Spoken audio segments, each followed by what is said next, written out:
सावन का महीना चल रहा है। लोग महाकाल के दर्शन करने जा रहे हैं, महादेव के दर्शन करने जा रहे हैं और इसी दौरान तीन हृदय विदारक घटना तीन जगहों पे हुई है और तीनों जगह जो है भगदड़ हुई है। एक बिहार में हुआ है, एक मध्य प्रदेश में हुआ है, एक बंगाल में हुआ है। तो इसको लेके अभी तक क्या अपडेट आ रही है? तीनों जगह से कितने लोगों की मृत्यु हो गई है, सरकार क्या कह रही है, किस तरह से कंट्रोल इन तमाम चीज़ों को किया जा रहा है, इसी पे अपडेट देने के लिए सुल्तान हमारे साथ है। सुल्तान, पहले तो आप बिहार से शुरू करिए, उसके बाद फिर हम लोग उज्जैन तक चलते हैं। बिहार में लखीसराय के पास में एक जगह पड़ती है, अशोक धाम मंदिर, काफ़ी प्रसिद्ध मंदिर, काफ़ी मानता है यहाँ पे। और आज क्योंकि सावन का सोमवार है और नागपंचमी दोनों एक ही दिन पड़ रहे हैं, तो इस वजह से ऑब्वियसली बात ये थी कि श्रद्धालुओं की भीड़ जो है उम्मीद से जो है ज़्यादा वहाँ पे हुई। तो सुबह 4 बजे मंदिर के कपाट खुले और वहाँ पे अशोक धाम हाल्ट है वहाँ पे बिहार में, वहाँ पे 6 बजे की तकरीबन 2 ट्रेन आके रुकी। अच्छा। और उसमें से जो श्रद्धालु उतरे उसकी वजह से अचानक से भीड़ ज़्यादा बढ़ गई। लेकिन भीड़ भी उस समय तक कंट्रोल में थी। हुआ ये कि जो हमारे पास में मीडिया रिपोर्ट से जो जानकारी आ रही है उसके हिसाब से वहाँ पे जो रास्ता था मंदिर पे जाने के लिए, उस रास्ते में खेत में एक बिजली का पोल था और वो पोल जो है वो अचानक से गिर गया, जिसमें एक तार कुछ लोगों के ऊपर गिरे और ये अफवाह फैल गई कि करंट आ गया। उसकी वजह से वहाँ पे भगदड़ शुरू हो गई, जिसमें अभी तक जो हमारे पास में जानकारी है प्रशासन की तरफ से जिन मौतों की पुष्टि हुई उनकी संख्या 7 है। तो 7 लोग जो हैं इस भगदड़ में मारे गए। वो सातों के सातों महिलाएं हैं, मतलब मरने वाली जो इस पूरे घटनाक्रम में स्टैम्पेड में जो विक्टिम है वो महिलाएं हैं। 7 महिलाओं की जो है मृत्यु की पुष्टि प्रशासन के द्वारा अभी तक की गई है। इसी साथ ही ऐसी ये घटनाक्रम जो है उज्जैन में जो महाकाल मंदिर है वहाँ पे हमको देखने को मिला।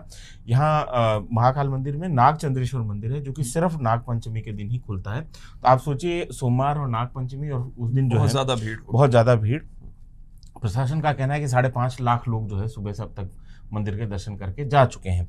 और वहाँ पे जो प्रत्यक्षदर्शी हैं, जो खासतौर पे जो विक्टिम है, उनका ये कहना है कि जो हरि सिद्ध चौराहा है जहाँ पे जाके लाइनें बननी शुरू होती हैं, वहाँ पे लोगों को 2 घंटे तक जो है रोका गया। रोकने के बाद में जो बैरिकेड्स लगे हुए थे वो बैरिकेड जैसे ही अचानक हटाए पुलिस ने, तो वैसे ही जो है भगदड़ मच गई, शुरू हो गई। क्योंकि 2 घंटे 3 घंटे से बिल्डअप हो रहा था लोगों का जो जनसैलाब था दर्शन के लिए, और जैसे ही वो हटा है, ये मीडिया रिपोर्ट्स में जो घायल हैं, जो विक्टिम हैं, उन्होंने मीडिया को बयान देते हुए ये बात बताई कि किस तरीके से ये घटनाक्रम हुआ है। हालांकि प्रशासन की तरफ से कहा जा रहा है कि अब स्थितियाँ सामान्य हैं और चीज़ें जो है वो पूरी तरीके से व्यवस्थित हैं। लेकिन जो विक्टिम है वो ये कह रहे हैं कि वहाँ पे इंतजामों में गड़बड़ी हुई है। तीसरी जो घटना है वो बंगाल के बीरभूम से है। बंगाल के बीरभूम में तारापीठ है, सिद्ध तारापीठ है। यहाँ पर भी लोग जो है सावन के सोमवार को दर्शन करने के लिए जाते हैं। तो यहाँ पे काफ़ी सारे श्रद्धालु बाहर से आके रुके हुए थे।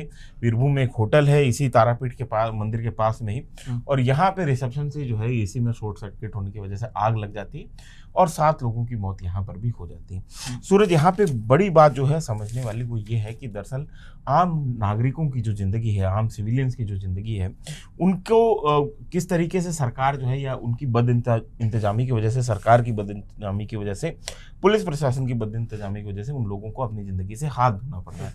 आप इस किस्म का स्टैम्पेड जो है, जैसे स्टैम्पेड के हमारे यहाँ केसेस हुए हैं, वैसे केसेस आप दुनिया में और कहीं पे भी नहीं देखेंगे जिस किस्म के स्टैम्पेड। आपको याद होगा पिछले सिर्फ हम लोग अगर 2 साल का आंकड़ा उठाएं तो 2 जुलाई 2024 को हाथरस में जो भोले बाबा उर्फ नारायण सरकार उर्फ सूरजपाल वाला जो मामला हुआ था, जिसमें 123 लोग मर गए थे।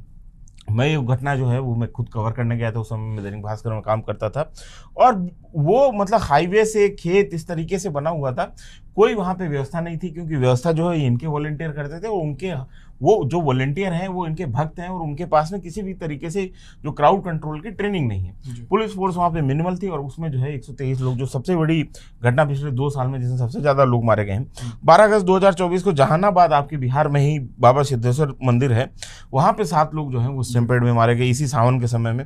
8 जनवरी 2025 को तिरुपति, जो कि सबसे बड़ा मंदिर है, भारत में सबसे अमीर मंदिर कहा जाता है, वहाँ पे VIP दर्शन के जो टोकन लेने थे उसमें भगदड़ हो गई और उसमें 6 लोगों की मौत जो है वहाँ पे हो गई। 29 जनवरी 2025 को महाकुंभ में मौनी अमावस्या का जो स्नान था, उस समय जो है भगदड़ हुई। प्रशासन की तरफ से जो आंकड़ा दिया गया वो 30+ का दिया गया। अलग अलग इन्वेस्टिगेशन अलग अलग मीडिया आउटलेट्स ने किया, जिसमें से 70 से ज़्यादा लोगों की मौत की पुष्टि वो लोग करते हैं।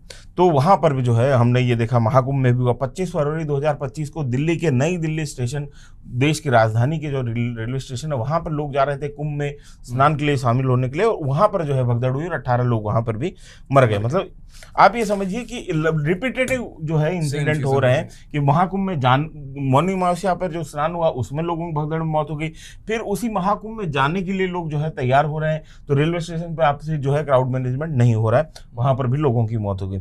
4 जून 2025 को बेंगलोर, जब आरसीबी वहां पे बेंगलोर में विक्ट्री पोजीशन निकलता है, उसमें भगदड़ हो गई, 11 लोग मर गए।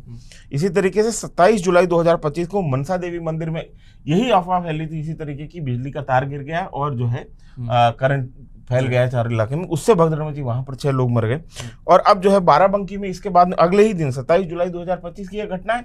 28 जुलाई 2025 को बाराबंकी का अवसानेश्वर मंदिर जो है वहां पर इसी किस्म से जो है बिजली का तार टूटने और करंट फैलने की अफवाह से 2 लोग जो है वहां पर भगदड़ मर गए। तो आप ये समझिए कि लगातार जो है इस किस्म की घटनाओं में आपको एक पैटर्न दिखाई देगा, लेकिन पैटर्न को जो है अव्यवस्था है। यहाँ पर मान लीजिए कि ऐसे लोग दर्शन करने आ रहे हैं, वहाँ पे बिजली के खंभे जो हैं उनको ठीक से देख लिया गया है कि नहीं कि वहाँ पे कहीं जो है बिजली का तार टूट के ना गिर जाए, वो ऐसी स्थिति जो है कोई भी ऐसा कारण जो कि पैनिक क्रिएट कर दे, तो वो कारण जो है वहाँ पे भगदड़ में का कारण बन जाता है तत्कालीन। और ये हमने लगातार देखा है, तो उसको भी मतलब कि उस पूरे के पूरे कारण को जो संभावित मान लीजिए कि बहुत लोगों की भीड़ लगी हुई, उसमें मान लीजिए कि कोई सांड, कोई गाय, कोई जानवर भी फंस गया है, तो वो भी भगदड़ का कारण बन सकता है। तो ये सारी की सारी जो है संभावनाएं जो है उनको खत्म करना, किस तरीके से सारा दर्शन जो है श्रद्धालु कायदे से कर लें, भगदड़ की स्थिति ना हो, लोग जान ना गंवाएं, है ना, ऐसी स्थिति जो है सरकार की तरफ से कोई इसके ऊपर एसओपी बनाई गई हो, कोई कायदे से इसके ऊपर कदम उठाया गया हो, ये जो है हमको दिखाई नहीं देता, क्योंकि एक ही किस्म की घटनाएं लगातार जो है रिपीट होती हुई हमको दिखाई देती हैं। और सरकार करती क्या है, सरकार मुआवजा दे देती है। जैसे ही कोई मरता है, आज जो है अभी ये लखीसराय वाली जो घटना हुई उसमें 4 लाख का मुआवजा बिहार सरकार की तरफ से घोषित कर दिया गया है। हाथरस में जो घटना हुई थी उसमें 2 लाख रुपए का मुआवजा घोषित कर दिया गया था सरकार को। जहानाबाद में जो लोग मरे थे उसमें 4 लाख रुपए का मुआवजा दे दिया गया था। तिरुपति में जो लोग मरे थे, क्योंकि मंदिर जो है वो अमीर मंदिर है, उस मंदिर की तरफ से 25 लाख रुपए का मुआवजा दे दिया गया।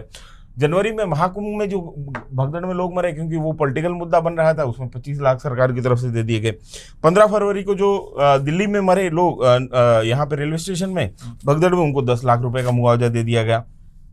आरसीबी में जो लोग बने उस पर भी पॉलिटिकल कंट्रोवर्सी हो गई, तो 25-25 लाख रुपए दे दिए गए। मनसा देवी में जो हरिद्वार में 6 लोग मरे, उनको 7 लाख रुपए का मुआवजा दे दिया गया। और जो बाराबंकी में जो 2 लोग मरे, उनको 5-5 लाख रुपए का मुआवजा दे दिया। तो सरकार की तरफ से जो है मुआवजा दे के अपनी पूरी की पूरी जो है कर्तव्यों की इतिश्री कर ली जाती है कि ठीक है, जो लोग मर गए उनको हम मुआवजा दे रहे हैं। कोई ये पैसे 2 लाख, 5 लाख, 25 लाख, 1 करोड़, 2 करोड़ रुपए जो है किसी भी इंसानी जान की कीमत नहीं हो सकती।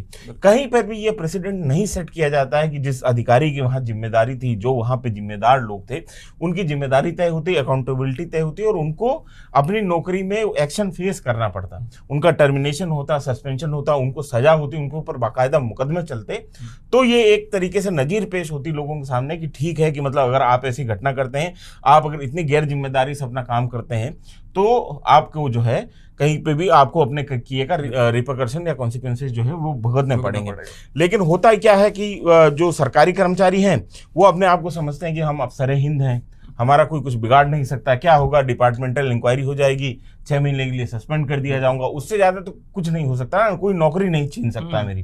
तो ये जो जॉब सिक्योरिटी के नाम पर ये जो एक लापरवाही जो सरकारी कर्मचारियों में हमको दिखाई देती है लगातार, और वो इस किस्म की घटनाओं की सबसे बड़ी जिम्मेदार है। आप ये सोचिए कि वहां पे जो अभी लखीसराय की घटना है उसमें बिल्कुल उस रूट के ऊपर जो खंभा है वो काफी 15-20 दिन से वो झुका हुआ था, लेकिन ना वहां पे जिला प्रशासन आया, ना बिजली विभाग आया उस खंभे को देखने के लिए। आज जब वो खंभा गिरा, लोगों के ऊपर तार गिरा, लोग पैनिक हुए, अब 7 लोग मरे, तो अब इंक्वायरी बिठाई जाएगी, अब जेईएन सस्पेंड होगा, अब तमाम जो है लाइनमैन सस्पेंड होंगे, ये हो गए, ये 6 महीने फिर बहाल हो जाएंगे, कोई पूछने नहीं जा रहा है।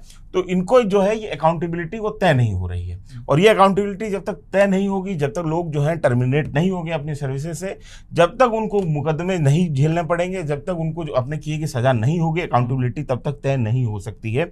और ये सरकारी सिस्टम में जो सबसे बड़ा लूप होल है वो यही लूप होल है। और सरकार जो है उसके ऊपर कोई पॉलिटिकल जो है आंच ना है, तो वो जो है तुरंत मुआवजे की घोषणा करके ये सोच लेती है कि एक तरीके से क्राइसिस मैनेज हो गया है। ये रुख बहुत लंबा चलने वाला नहीं है। हम इन तीनों घटनाओं को इसीलिए कवर कर रहे हैं ताकि हमारे सब्सक्राइबर हैं, हमारे जो व्यूअर्स हैं, हमारे जो दर्शक हैं, उनको ये समझ में आ सके कि ये सवाल कितना बड़ा है, ये सवाल कितना जरूरी है। तो ये चीज़ें हैं, ये 3 इंसिडेंट्स थे जो सावन के पवित्र वक्त में ये घटे हैं और जो कि नहीं घटने चाहिए थे। जैसा सुल्तान ने कहा, बिल्कुल आप इस बात से इत्तेफाक रखेंगे कि जो मैनेजमेंट है वो पहले दुरुस्त होना चाहिए। हमें घटना होने का, हादसा होने का, भगदड़ होने का इंतजार नहीं करना चाहिए जिसमें मासूम लोगों की जान चली जाए। बाकी इस पे अगर और भी अपडेट आता है तो वो भी हम आप तक पहुंचाते रहेंगे। कमेंट बॉक्स आपका खुला है, आप वहाँ पे अपनी राय रखिए, सब्सक्राइब कीजिए इसे। कैमरे के पीछे अनुराग हैं, मेरा नाम सूरज है, सुल्तान ये है। शुक्रिया। शुक्रिया।